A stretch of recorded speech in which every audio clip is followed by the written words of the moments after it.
Bapak-bapak dan ibu-ibu yang dicintai Allah, ada satu buku kecil yang ditulis oleh seorang ulama besar di Mesir. Namanya Profesor Dr. Syekh Abdul Halim Mahmud. Buku itu kecil, berjudul Al-Quran fi Syahril Quran. Syekh Abdul Halim Mahmud menyatakan, Al-Quran itu bisa menjadi barometer yang mengukur kadar keimanan seseorang.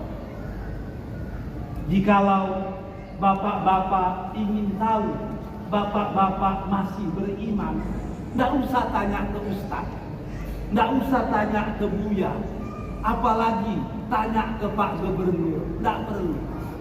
Cukup bapak-bapak membaca Al-Quran, cukup ibu-ibu membaca Al-Quran. Kata Syekh Abdul Halim Mahmud, orang yang betul-betul beriman, ada 3 hal yang akan muncul dalam jiwanya ketika Quran dibacakan atau ketika dia membaca Al-Quran.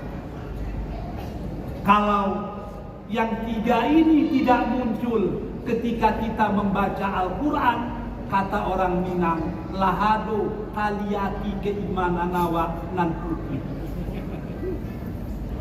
Apa yang 3 itu? Yang pertama, kata Syekh Abdul Halim Mahmud, orang yang betul-betul beriman ketika dia membacakan Al-Quran atau Al-Quran dibacakan padanya, maka jiwanya akan tertunduk, hatinya akan pasrah dan menyerah menerima keagungan Allah.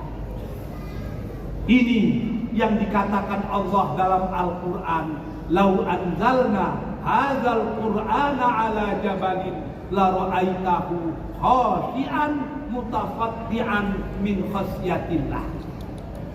Kalaulah Al-Quran itu diturunkan, dibacakan pada satu gunung, la ra'aitahu, engkau pasti melihat gunung itu khashi'an, tertunduk, mutafaddian, terpecah min khasyatillah, karena takut kepada Allah.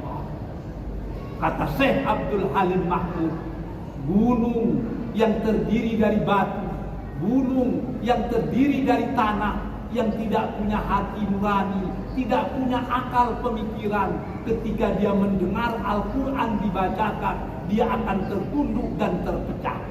Kalau ada manusia yang mengaku dirinya beriman, ketika dia membaca Al-Quran atau ketika Al-Quran dibacakan padanya, jiwanya tidak tertunduk, maka orang seperti ini sudah lebih keras hatinya dibandingkan dengan batu-batu yang ada di bumi. Ini kata Syekh Abdul Halim Mahmud. Jadi ciri-ciri orang beriman itu, begitu dia membaca Al-Quran, lintuh hatinya. Bapak-bapak dan ibu-ibu yang dicintai Allah. Yang kedua, kata Syekh Abdul Halim Mahmud, orang yang betul-betul beriman itu, ketika dia membaca Al-Quran atau ketika Al-Quran dibacakan padanya, serta-merta dia akan menyimak dan terdiam. Ini yang dikatakan Allah dalam Al-Quran, wa idza quri'al Qur'an fastami'u lahu wa ansitu la'allakum turhamun.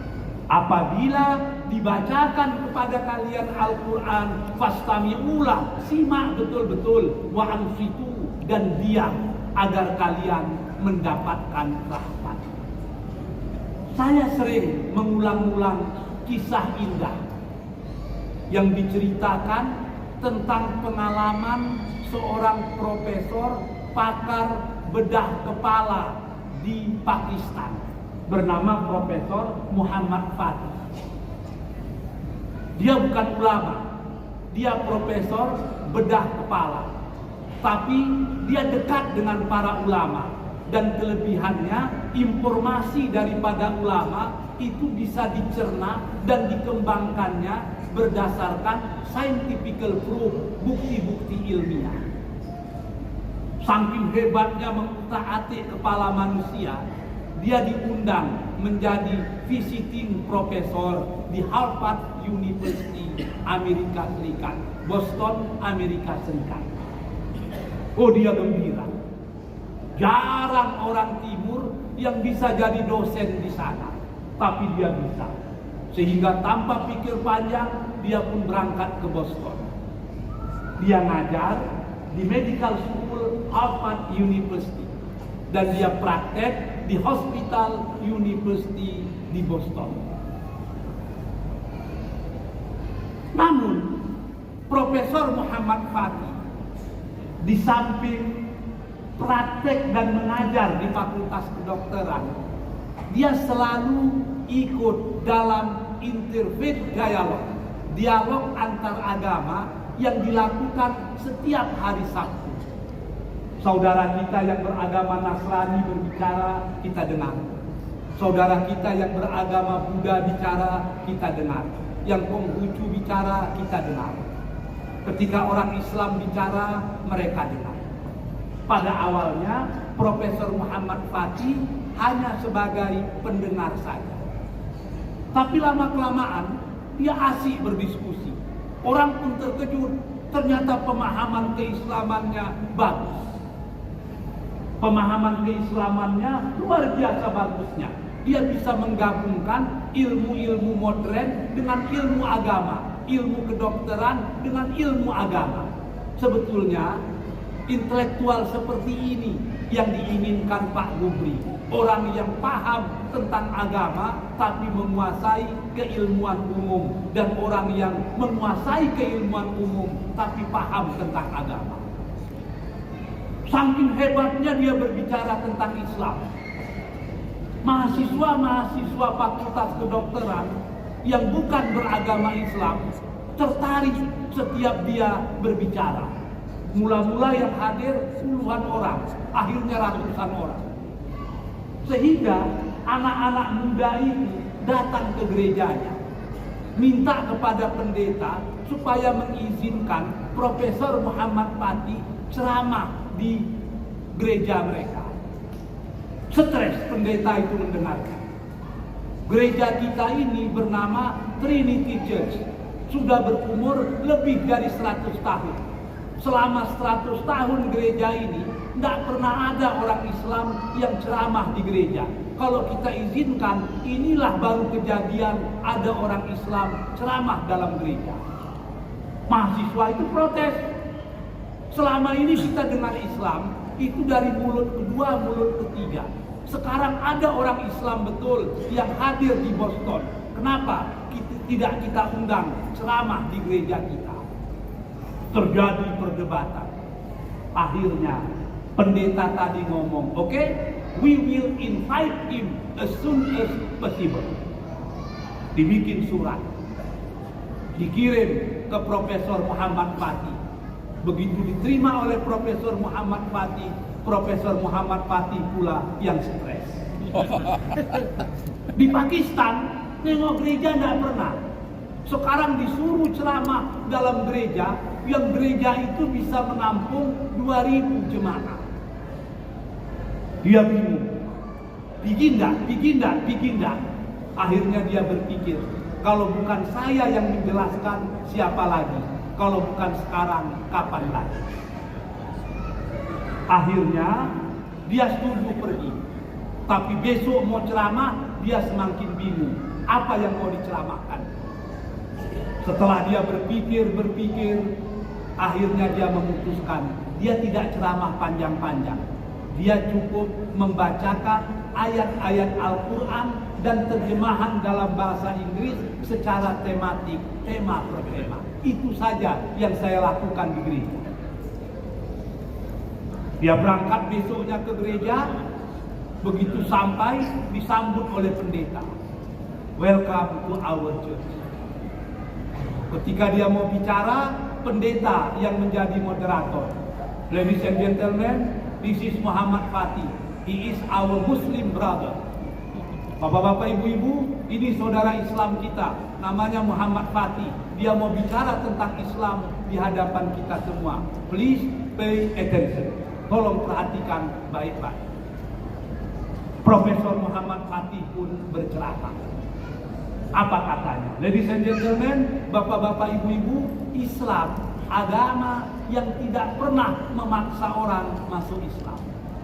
Dibacakannya ayat la ikraha fiddin, tidak ada paksaan dalam agama. Fattabayyana ar-rusul minal ghayy faman yakfur bit-taghut wa yu'min billah faqad istamsaka bil urwatil wuthqa.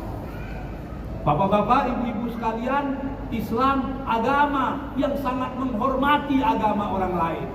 Dibacanya ayat qul ya ayyuhal kafirun, ujungnya lakum dinukum waliyadin. Bagimu agamamu, bagiku agamaku. Lakukan apa yang kau imani, tolong hormati apa yang kami imani. Dibacakannya ayat ini, dibacakannya ayat itu. Semua ayat yang ada kaitan tentang keimanan dibacanya. Mungkin hanya satu ayat yang tidak dibacanya. Itulah ayat Cahyadi.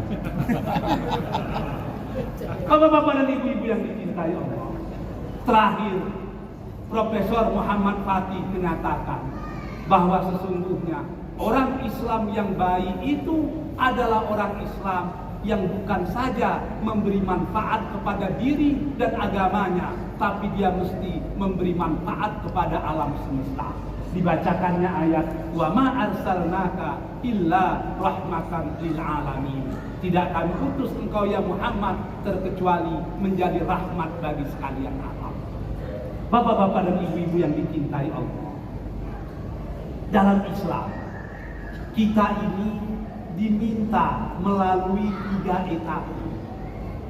Yang pertama, etape potensial. Yang kedua, etape aktual.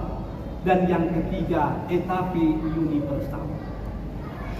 Apa itu etape potensial? Selaku seorang muslim, kita harus yakin seyakin-yakinnya kalau kita adalah umat yang terbaik, spesies yang terpilih. Ini yang dikatakan Allah, kuntum khaira ummah ukhrijat linnas. Kamu adalah umat yang terbaik dalam sejarah peradaban manusia. Allah memberikan kepada kita informasi bahwa kita adalah umat yang terbaik. Tapi kalau sekedar potensi saja tanpa diaktualkan tidak ada gunanya. Maka Allah menyatakan wa ja'alnakum ummatan wasatan litakunu syuhada'a 'alan nas. Dari level potensial naik ke level aktual, kita harus menjadi umat yang wasata. Apa itu umat yang wasata? Yang moderat. Apa itu umat yang moderat? Yang menentukan. Sebab wasata isim fa'ilnya adalah wasit yang menentukan. Kalau main bola, ada 100.000 penonton menyatakan gol, tapi satu wasit menyatakan tidak gol. Bola itu gol atau tidak gol? Maka umat Islam harus menjadi umat yang menentukan, harus menjadi mental-mental pemenang, bukan mental-mental pecundang. Tapi tidak cukup di situ. Dari level aktual harus sampai ke level universal. Itu yang dikatakan dengan wa ma arsalnaka illa rahmatan lil alamin. Kalau Pak Gubri menjadi gubernur di Riau, yang diuntungkan hanya orang Rokan Hilir kampungnya, itu bagus, tapi belum muslim sejati. Kalau Pak Gubri menjadi gubernur di Riau, yang diuntungkan hanya orang Islam saja, itu bagus, tapi belum menjadi muslim sejati. Namun yang betul-betul hakikatnya adalah ketika dia menjadi pemimpin, seluruh penduduk Riau dari berbagai macam suku, bangsa, dan agama harus merasakan manfaat dan rahmat kepemimpinan beliau. Inilah yang disebut dengan pemimpin rahmatan lil alamin. Bapak-bapak dan ibu-ibu yang dicintai Allah, apa kata Profesor Muhammad Fatih yang membuat saya terkejut? yang membuat saya termenung ketika membaca Al-Quran di gereja adalah semua orang yang ada di gereja terdiam, terpukau, tidak ada suara lain yang terdengar terkecuali suara lantunan ayat suci Al-Quran yang saya bacakan. Kalaulah pada waktu itu jatuh koin, jatuh small change, pasti satu gereja akan mendengarkannya. Seakan-akan Al-Quran itu menyihir mereka semua. Ketika Profesor Muhammad Fatih mau pulang, pendeta tadi mengejarnya untuk mengantarkan sampai keluar gereja. Sambil berjalan beriringan, pendeta tadi ngomong, Profesor Muhammad Fatih, what are you talking about? I'm talking about the Quran. What is the Quran? Al-Quran is the words of God. Pendeta itu menjawab, I strongly believe that is the words of God. Saya menggunakan bahasa Inggris bukan karena saya tahu Pak Gubri bisa bahasa Inggris, bukan. Tapi agar Pak Gubri tahu kalau saya sudah bisa bahasa Inggris.